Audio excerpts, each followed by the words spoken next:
The French. More specifically, the French car industry, known first and foremost for being a bit weird, secondly for their penchant for comfortable luxury barges, and thirdly for being home to the jewel in the crown of endurance racing, the 24 Hours of Le Mans. And back in 2006, Peugeot managed to create a concept car that married all three of those things together in one hell of a ménage à trois. This is the Peugeot 908 RC.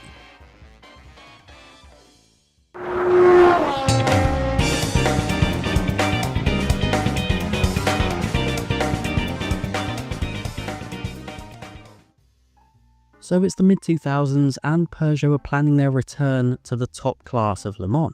But the sport was in a very different place to where they left it in the dying days of Group C. It was now the era of the LMP1 and Audi were becoming a dominant force. The new regulations stipulated an engine size of no more than 5.5 litres and encouraged closed cockpit designs for safety. While Peugeot and Audi initially went different ways with the cockpits, they both developed 5.5 litre twin-turbocharged V12 diesel engines. Audi were the first ones to bring a car to the racetrack, but in 2006, while their R10 TDI was becoming the first diesel-powered car to ever win Le Mans, Peugeot decided to put their new engine and chassis that they'd been developing into a concept car, the 908 RC. Which, as you can see, is a 4-seater luxury saloon. Because of course, what else would they do? They're French. And, naturally, the weirdness didn't end there.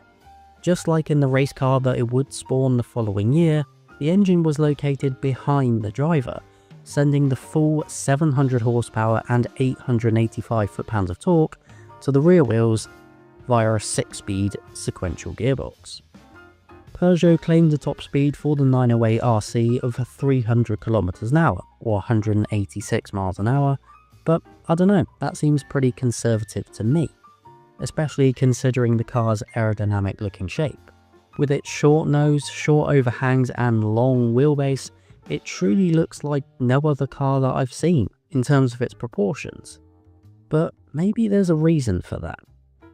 Peugeot didn't take styling inspiration from other cars for the 908 RC, they took inspiration from felines.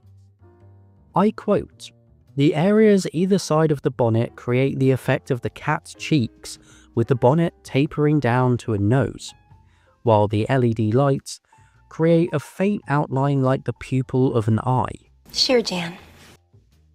Yeah, I'm not convinced. This is my cat. And I don't see a resemblance at all. What I see is a slightly oddly proportioned car, sure, but one that definitely has the contemporary gopping styling cues of that era of Peugeot. The interior, however, is much less controversial, and to me, actually looks very nice, covered in wood, leather, and some futuristic touches, like the iPad-style infotainment and rear seat screens. Remember, this was 2006 and those things were practically unheard of then. It goes without saying that the 908 RC is mad. A 4-seater Le Mans-derived V12 luxury saloon was a step too far to be considered for production, even by the French. And yet, it seems like a huge amount of development and dedication went into designing the concept. The air ducts were designed in the wind tunnel to simultaneously improve cooling and aerodynamics. There's also a flat floor and rear diffuser to help the aero. And of course, with better aero comes better fuel efficiency.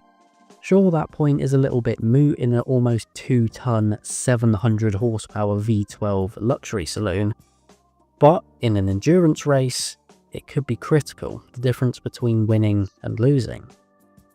Not to mention, diesel was very much in vogue in the mid-noughties.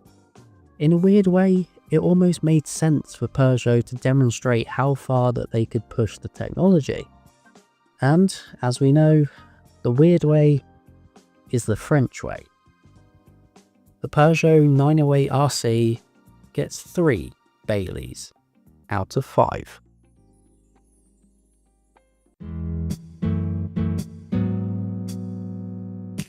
So what about that race car then?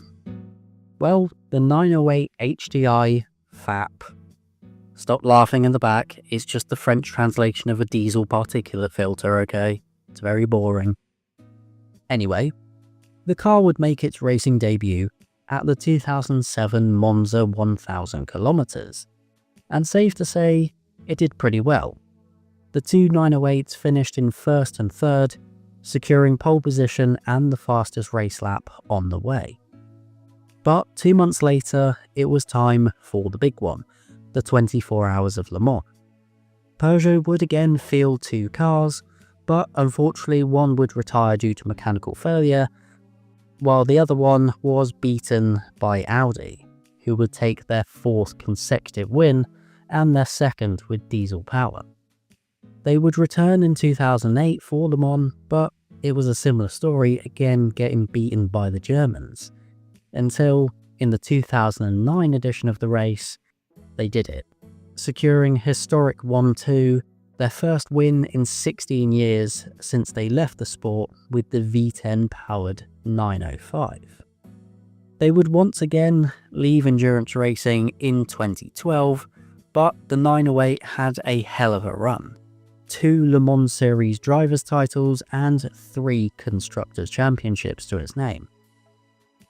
But of course, a few years ago, they returned again with the 9X8 hypercar, and this year's iteration of it will be running in the 2025 24 Hours of Le Mans, which at the time of recording is this weekend.